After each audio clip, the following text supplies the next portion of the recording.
विशिष्ट स्थान होता है इसलिए। और जो व्यक्ति वृंदावन चला जाता है वो 84 लाख वर्ष की यात्रा कर लेता है। क्यों? वृंदावन का वृक्ष का मर मन जाने को, रोम रोम और पाति पाति पे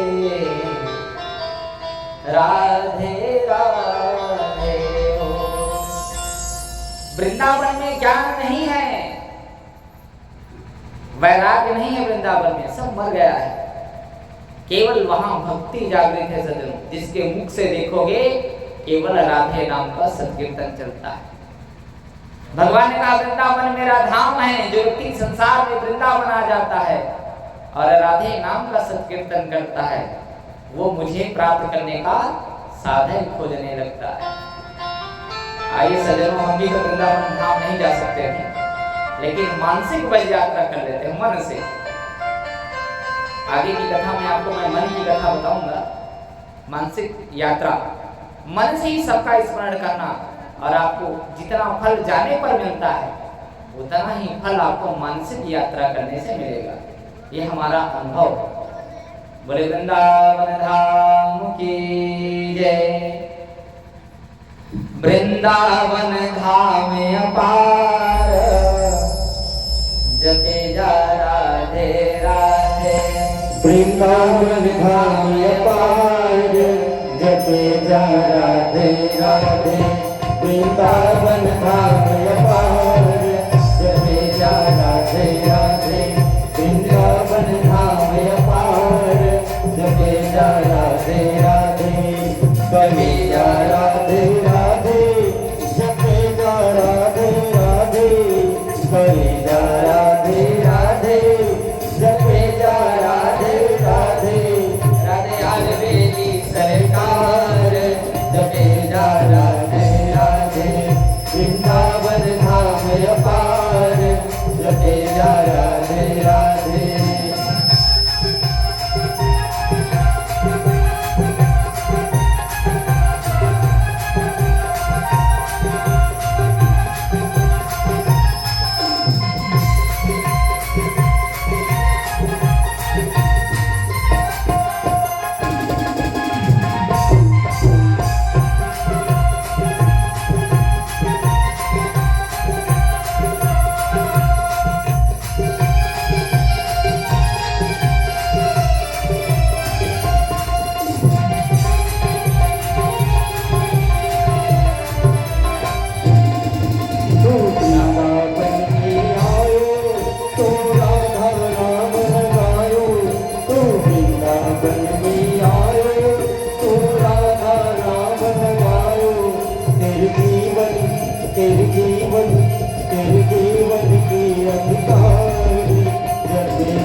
भाग्य हो जाए मेरा पार, जपे जा राधे राधे।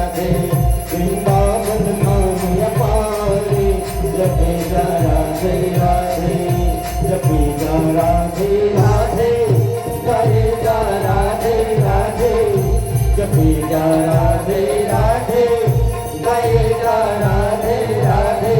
वृंदावन वृंदावन वृंदावन धाम अपार, जपे जा राधे राधे, वृंदावन धाम अपार, जपे जा राधे राधे, वृंदावन धाम अपार, जपे जा राधे राधे, वृंदावन धाम अपार, जपे जा राधे राधे, वृंदावन धाम अपार, जपे जा राधे राधे।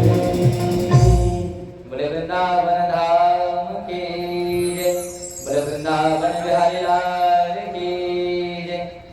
उन्होंने कहा इसलिए सारा पृथ्वी जल में डूब गया, परंतु वृंदावन धाम नहीं डूबा सके। महाराज परीक्षित कहने लगा, गुरुदेव आगे की कथा वर्णन करो। सुखदेव बाबा कहे कि राजन, जब ब्रह्मा ने कश्यप और अदिति को इस सृष्टि पर रचना करने के लिए भेजने के बाद गणाक्ष और हिरण्यकशु संतान पैदा किया, उसके बाद आगे के वंशज पर ब्रह्मा ने सनत कुमारों को कहा कि आप लोग विवाह कर लो। सनत कुमारों ने कहा, महाराज हम तो बचपन से वैरागी हो गए हैं, तो हम विवाह नहीं कर पाएंगे। उसके बाद उन्होंने अपने करदमों से करदम को पैदा किया। सर एक संतान की उत्पत्ति किया जिसका नाम करदम रखा गया। सर करदम का अर्थ क्या है? संसार में 10 प्रकार की इंद्रियां होती है सर। 5 ज्ञान इंद्रियां, 5 कर्म इंद्रियां। जो हाथ पैर मुंह आंख कान काम कर रहा है वो कर्म इंद्रिया है। सोचना उड़ाना चेष्टा करना सुनना श्रवण करना बोलना ये सब ज्ञान इंद्रिया है। 10 प्रकार के इंद्रिया।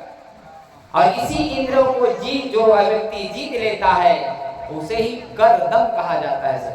क्या कहा जाता है? करदम। अपनी इंद्रियों को जीतने वाले व्यक्ति का नाम ही संसार में करदम रखा गया सर। करदम जैसे ही प्रकट हुआ ब्रह्मा के त्रिनेत्र से, तो ब्रह्मा जी ने कहा, बेटा मैं तुझे संसार की रचना के लिए प्रकट कर रहा हूं। मैं चाहता हूं कि तू विवाह कर ले, और जो भगवान नारायण ने मुझे संसार को बढ़ाने का काम दिया है, परिवार को, तू भी उसी काम में लग जा। करदम ने कहा, गुरुदेव आपने मुझे जन्म तो दिया है, परंतु मेरा जन्म विवाह करने के लिए नहीं, यद्यपि भगवान का भजन करने के लिए हुआ है। मैं कई दिन की कथा में कहता हूं, संसार में व्यक्ति जहां भी रहे, लेकिन ईश्वर के भगवान को नहीं भूलना चाहिए, भजन को नहीं भूलना। करदम ने कहा, महाराज मैं विवाह के झंझट में नहीं फंसना चाहता, क्योंकि विवाह के व्यक्ति हमेशा बोलता है कि ईश्वर के लिए मुझे समय नहीं है। जब तक विवाह नहीं हो रही ना, तब दुनिया भर घूमत रही, और जहां विवाह हो ना, तब फिर कौन सियान में लगाम लग जाएगा। तो मैं कहा लगा, अरे घोड़ा में लगाम लगते तेरे में देखे, और आदमी ऊपर लगाम लगते तेरे में आज तक भी देखे। किसान डोरी रही थे लगाम लगाएंगे आदमी ऊपर तेरे। हाँ सोचते कि विवाह हुई ना, तेरे ऊपर लगाम लग जाए। तो उसी प्रकार का लगाम लगता है, और व्यक्ति को ईश्वर भजन के लिए समय नहीं मिलता है। इसलिए गुरुदेव परम पिता ब्रह्मा मैं विवाह नहीं करूंगा। उसी समय अपने पिताजी के बात को त्याग करके तपस्या करने के लिए वन में निकल गया। और जैसे तप करते करते जब बड़ा समय हो गया, शरीर पूरा ढल गया, बूढ़ा आ गया, शरीर पर हड्डियां बची थी, और तपस्या करते करते जब समय हो गया, तो एक दिन अचानक उसके मन में भाव आ गया। भी हाथ कर लेते इसे लगा देखा, तपस्वी व्यक्ति के मन में भाव आ गया इतना समय गुजरने के बाद कि महुआ विवाह कर लेते हैं। फिर मन में सोचे परम पिता ब्रह्मा वो समय कहीं से विवाह कर लेते कि बुढ़ावर कौन दी।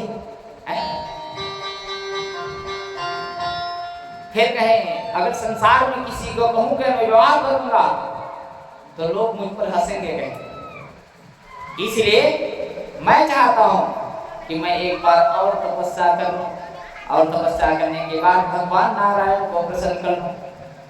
वो तपस्या करने लगा और जैसे तपस्या करने लगा तो उसके मन में भाव आने लगा अगर ईश्वर मेरे विवाह की बात को जानेंगे तो हंसेगा थोड़ी। फिर कहे ईश्वर से काहे कोई बात है छिपाना, ईश्वर तो सब जानता है। सज्जनों जो समस्या से भाग गया उसका निदान नहीं हो पाएगा। जो अपने कर्मों से नहीं हो जाए, हट जाए, तो संसार में कोई उन्नति नहीं कर प्राप्त पाएगा। इसलिए समस्या आता है तो उसे झेलने का प्रयास करो, क्योंकि समस्या के बाद ही समाधान मिलता है। ये शास्त्र कहता है। ये बूढ़ा व्यक्ति शादी करने के लिए तत्पर हो गया है और ये अपने आप को कह रहा है कि मैं बूढ़ा हो गया हूं, लेकिन बोला लड़की कौन दे। दुख से मत घबराना पंछी, ये जग दुख का मेला है। दुख से मत घबराना पंछी, ये जग दुख का मेला है। चाहे भीड़ पड़ी अंबर पर, उड़ना तुझे अकेला है, उड़ना तुझे अकेला है। आपको क्या लगता है जो व्यक्ति झुंड में जाता है उसी का नाम इतिहास में लिखाता है? नहीं बाबू, आप धोखा मत दिया था। जो व्यक्ति संसार को छोड़ के अकेले चलता है उसी का नाम इतिहास में वर्णन आता है। आप कहोगे महाराज शादी में कथा सुनाओ, अक्का परिवार के वर्णन है, आधा तो छोड़ देता हूँ, इतना नहीं मैं कल तो जन सुनता हूँ, आधा कथा तो महाराज नहीं कहेगा। जानता हूँ काबर नहीं कहा। जो संसार में आया, खाया, कमाया और चला गया, वो कथा कौन सुनाएगा? संसार में उसी व्यक्ति का नाम होता है सज्जनों जो आया, कमाया, खाया और कुछ कर गया, उसी की कथा भागवत में सुनाने को मिलता है। और ये नहीं खाई तो चले की देखा कौन सुनता रहा। अच्छा ये बता, अभी 4 महीना के 8 साल 10 साल में तुम्हारा नाम कौन कौन खत्म हुए थे लिस्ट बनाए? जानता हो लक्कल खत्म हुए सब बताओ, मोखरा पहले खत्म हुए, गिनती बस बता दे। आवाज से 20 साल पहले तालाब पार में मंदिर बने काखा रे, समय बता दे। आंगाव काफी करो बता दे काखा मंदिर बताओ कि नहीं बताओ है? तो जो आया खाया चला गया बोला कौन सुनता रखे? जो आया खाया कमाया और कुछ करके गया पोखर आदमी सुनता रखे। उसने कहा दुख से मत घबराना पंछी, अब ये जग दुख का मेला है। चाहे भीड़ पड़े अंबर पर, उड़ना तुझे अकेला है, उड़ना तुझे अकेला है। नन्हे कोमल पंख है तेरे और एक गगन की दूरी, बैठ गया तो कैसे होगी मन की अभिलाषा पूरी।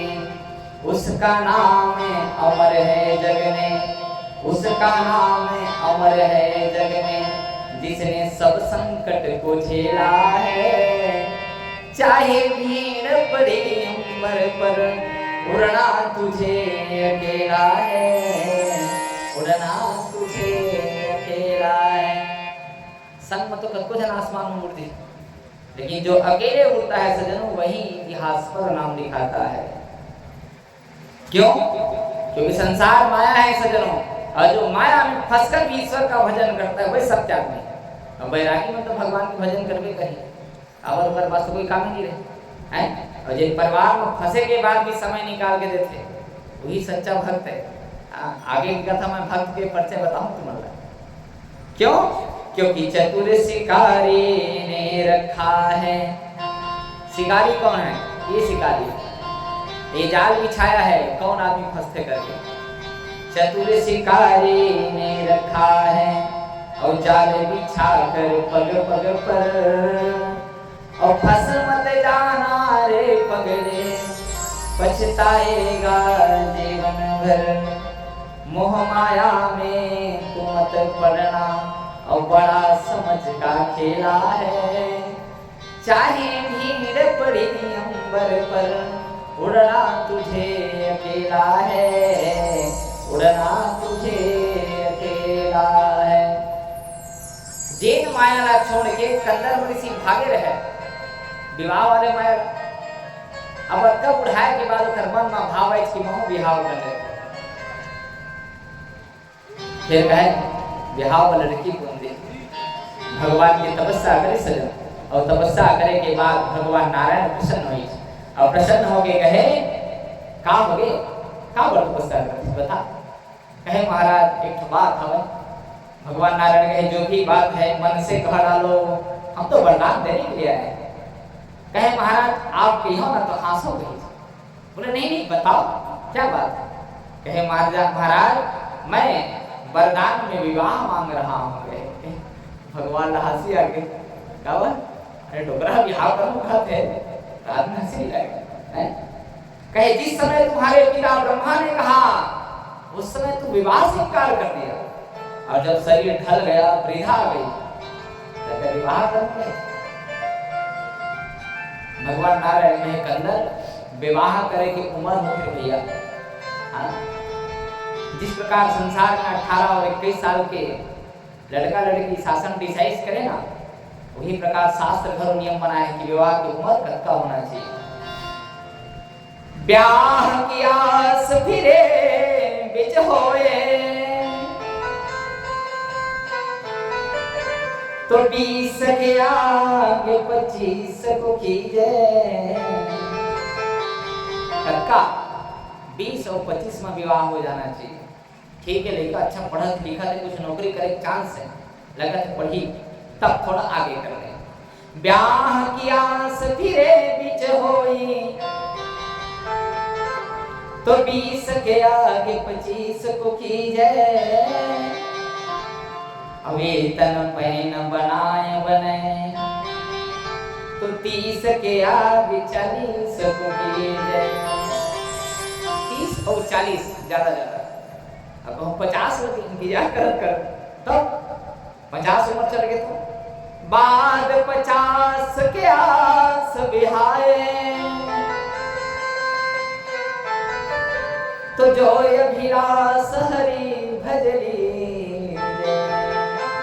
50 चल गए तो मैं तुम्हारा कहा था जिन कहीं हम चाबी खोजे हो जिन निकाल दो और चाबी ला बहुरिया न दे दो। हाँ तो रे कमावे तो बोले नहीं कमावे तो बोले। अब कन्या में अभी तक 50 को चाबी खोजोगे ना तो बात गड़बड़ है। हाँ 50 की उम्र है घर देखिनो है बहुरिया चाबी निकालोगे अमर कमाए उम्र सिर आगे अब कमाओ जाए खाओ। बाद 50 के आस बिहाए तो जो अभिलाष हरि भज लीजे। अब हो सकते 50 घरों पार होगी 60 लगे तो 60 में जो सठियाय करें तो आप लोग क्या करना है उतार के 4 तड़ा तड़ लीजिए। आप लोग कुछ नहीं करना बस उतारना है पादुका है ना चरण दास ला और झाए झाए देना है तो कौन खोजी इसे क्यों क्योंकि 60 का उम्र जो है रघुनाथ कीर्तन का समय है सर। भगवान ने कहा तो कौन खोजी कौन अच्छा खोजी या कौन मिली महाराज अगर मेरी तपस्या से प्रसन्न हो तो मेरे लिए लड़की खोज दो। भगवान नाम कहे कि अगर तपस्या करे है तो वरदान तो दे चल पड़े मैं खोज विचार करूं।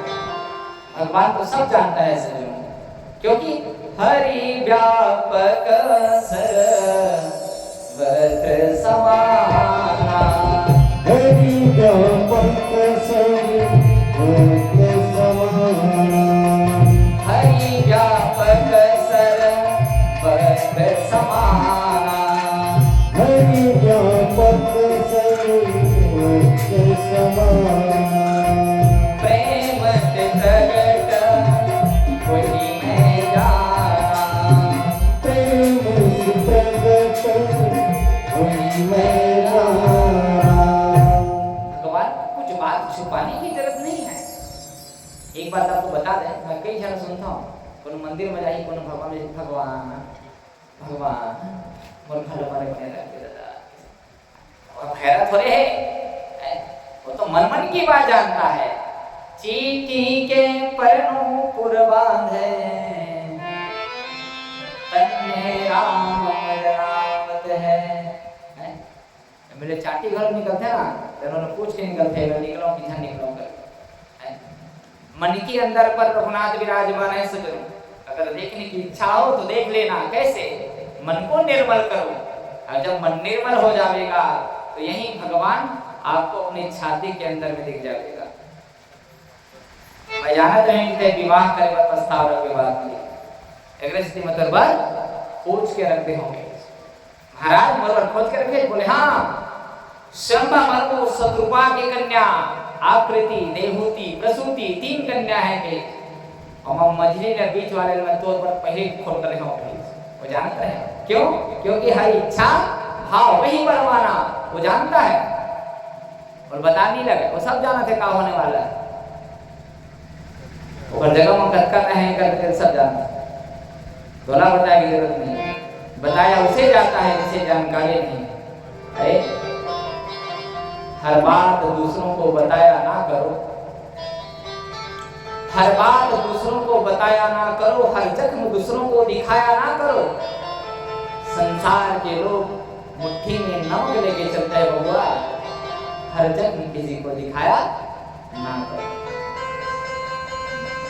दर्द के फैसला वही ना बताया जा सकते जगह इलाज हो सकता, और देखा जगह इलाजे नहीं है तेला तो अपन पीरियड बता का करेगा है, गांव के आदमी को बिहाव करा देगा 7 की उम्र में तो खुद ही हुआ है, वो तो खद्य कराही हो जबरदस्ती, वो डोकरा बिहाव करा होगा जिसकी और जानना से उठाई सब, तो बताओ उसी को जिसे समाधान मिल सके, वो जानता है।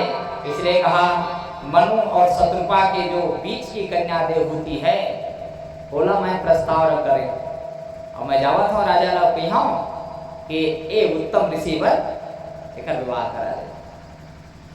कंदर्प ऋषि कहे महाराज तो रसन आदमी बाकी में धन्य हो गए महाराज, इसीलिए सब आपकी तपस्या करता है। उन्होंने कहा महाराज एक बात बड़ा विचित्र है, क्या इतने उम्र में वो लड़की को न देवर तैयार हो रही? बोले हाँ क्यों नहीं देगा, जब विश्वामित्र के 60,000 उम्र हुए के बाद मेनका ऊपर आ सकते थे तो पर नहीं आ सकी, गया मनु और शत्रुपा से कहा कि राजन आपकी जो बीच की कन्या देवहूति है उनका विवाह कंदर्प ऋषि के साथ आप होगा। पहले तो इनकार करने लगा उस वृद्ध पुरुष को देखकर, लेकिन जब भगवान नारायण ने किसी से कहा तो उसे इनकार करते नहीं बना। क्यों? क्योंकि हो सकता है भगवान की कुछ मर्जी होगी। हाँ कह दिया सो, और हाँ कह दिया, और जैसे हाँ किया तो कंदर्प ऋषि और देवहूति का विवाह हो गया। और जैसे हुआ तो बहुत प्रकार के दायित्व लेने के लिए तैयार हो गया, परंतु कंदर्प ऋषि ने कहा मुझे किसी चीज की आवश्यकता नहीं, जो मिल रहा है उसी में मैं संतुष्ट हूँ। सरस्वती नदी के तट पर गया सज्जनों, और जैसे सरस्वती नदी के तट पर गया अपनी आश्रम में लाया, देखा कि मैं 18-20 का उम्र, मेरे पति 7 का उम्र, मन में प्रसूति सोचने लगा, देवहूति सोचने लगा कि जिंदगी कैसे बीतेगा, परंतु जो भगवान की इच्छा माता पिता जिसने साथ गठबंधन कर दिया है उसी साथ विवाह जीवन यापन करना। आया और कहा देवी ये हमारा आश्रम है, इसी में आप भोजन बनाओ, इसी में रहो, यही हमारी कुटिया है। जब कुटिया देखी ना तो देवहूति मन में विचार करे, ठाट बाट महल सौरे ऐश्वर्य कीर्ति, नौकर चाकर विभूति का भंडार मेरा, आयो पति के द्वार तो देखो बीड़े और सर्प है। आश्रम किसे घास फूस के बने रहे, नाना प्रकार के बिल सम्मा कोनो मसा कोनो मचूहा कोनो मचीज ऐसे मुंड दिखावे, सब देखे तमाशा देखे छेद में। देवती मन में विचार करे, भगवान आश्रम में लिखे की जिंदगी यापन करेंगे। भगवान बोले लिख दे, कहे स्वामी आप विश्राम करो और मैं थोड़ा भोजन बनाए पर पानी लेके आओ। घड़ा पकड़ा और घड़ा पकड़ने के बाद वहीं पर सरस्वती नदी बह रही थी सजनों, वहीं गया और जाने के बाद जल डूबने के लिए चला गया, जल लाने के लिए। और जैसे जल लाने के लिए गया तो देखा क्या कि एक ही घाट पर जानवर जो है वो पानी पी रहा। शेर, हिरण, गैया आदि जीव जंतु एक ही घाट पर एक साथ पानी पी रहा। जब देवहूति ने उस दृश्य को देखा तो उसे समझने में देरी नहीं लगा कि ये क्षेत्र कोई सामान्य क्षेत्र नहीं है। मुसो बिले की दोस्ती हो जी, बेंद्रा और कुकुर की दोस्ती हो जी तो कैसे लगे। बस उसने चाहे वो जान रही कि क्षेत्र सामान्य क्षेत्र नहीं है, यहाँ लोग बैर को त्याग कर कर एक आसन पर बैठकर अपना काम कर रहा है। देखा, समझ में आ गया कि यहाँ कोई बैरी दुश्मन नहीं है। घर आया और घर आने का कहा स्वामी आप थोड़ा सा भजन वजन कर लीजिए, मैं तब तक भोजन की व्यवस्था कर देता हूँ, जो मिलेगा वो आपको मैं खिला देता हूँ। कंदर ऋषि कहने लगा देवी मैं तपस्या में करने को बैठ रहा हूँ, थोड़ा भगवान का नाम जप लेता हूँ और आप भोजन बनाओगे, और जब भोजन बन जावे तो एक साथ भोजन प्रसाद पा लेवे। जैसे आसन लगाया सजनों, अब इधर देवहूति भोजन बनाने के लिए तैयार हो गया। और जैसे आसन लगाया, दिन प्रतिदिन बढ़े दिन जाता, दिन प्रतिदिन बढ़े दिन जाता, दिन प्रतिदिन बढ़े दिन जाता, दिन प्रतिदिन बढ़े नहीं जाता। समय बढ़ता गया सजनों, भोजन बन गया। भोजन बनने के बाद देवहूति पास गया और कहा स्वामी चलो ना भोजन करोगे। और जैसे देखा तो देखा क्या कि तपस्या पर लीन हो गया। अब पहले तपस्या के बाधा को चाहा तब मोला पाप लगी, ओखर से अच्छा मैं इंतजार कर लेता हूँ, 1 घंटा 2 घंटा कर ही। उसके सामने में बैठ गया सजनों।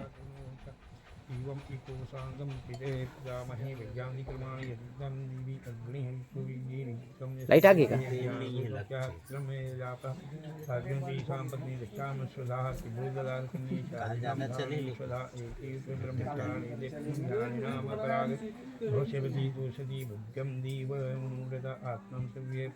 नहीं मंगाए और बता नहीं तो बोला देखना चाहिए ना पहले का सब व्यवस्था। श्री भगवती महापुराण प्रेम संहितायां प्रदर्शन से विदुरे में चै संवादी प्रथमो नम कंसो वृंदावन हरिलाल किया जिसो अध्याय विदुरवाच भविशील राम श्रेष्ठ दक्षो देवस्वरा दस्वादिवात्मजा तम चर जरा गुरम वै शांति विग्रह आत्मा रामागम निष्ठि जगतो देवता एकदाद्य में ब्राह्मणा कुशलुचा विचुम यथा प्राणज्ञं सजी मैत्रीवाच पुरा विश्वं सीता सजी समेता प्रत्यह यथागणा सर्वे सानुगाः एक तो बाजा पदवत है, ऊपर स्लाइड पदवत है। उदीर्घं सर्वतः दुग्धं तीर्थिदशा तथा भगवान् साधु सकृतः प्रियं लोकगुणत्वादिवाजतदाज्ञः तदा वर्णं निर्दिष्टोऽहं वासुभावं श्वेतां ब्रह्मयोः सह जीवः सह न्यासः अहं तु लोकपालानां सुवेगं निरभृतः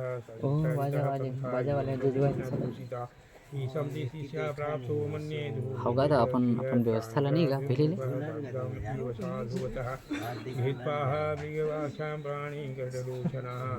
ज़्यादा परिवार के लगावे तो नहीं होते, आन लगावे तो कम से कम दबाव डालत बनते। सहस्रादिबालासुरसितं गिरिदेति सवासायेषु घोरेषु ते दशविदः आयतमेषु हरितं दुर्मः पिङ्गाभस्मकृतास्नानं प्रीताभूषणा शिवाप्रदेशो हविदेशो मृत्युमञ्जन प्रियापति प्रभूतानां तमोषा कामनां